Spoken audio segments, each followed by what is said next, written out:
संयुक्त छत्तीसगढ़ के कोरिया जिला ले 14 अक्टूबर के एकदम दिल ला दहला देन घटना सामने आ रही से, जहां बुजुर्ग दंपत्ति मन के घर में रातों रात पेट्रोल बम डालकर पूरा घर ला उड़ा दे गे रही से।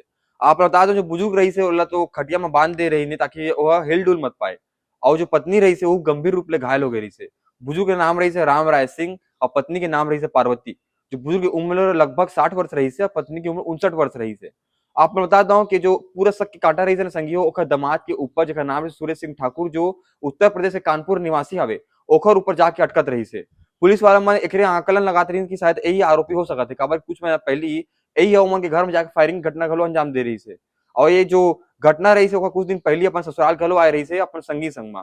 अब पूरा पुलिस वाला मन जब आके पकड़ी नहीं कबूली हवे कि पूरा घटना ला मोर द्वारा अंजाम दे गया हवे। मैं आपको पूछना चाहता हूँ संगियो, हमारे समाज में इतना घटना हवे जो समाज में इतना प्रश्न चिन्ह बन के खड़े हो जाते और कहते कि हमारे जो रिश्ता मन हवे इतना शर्मसार करके प्रयास करते कुछ लोगन मन। एमा अपन का राय है अपन बता सको तो कमेंट बॉक्स में।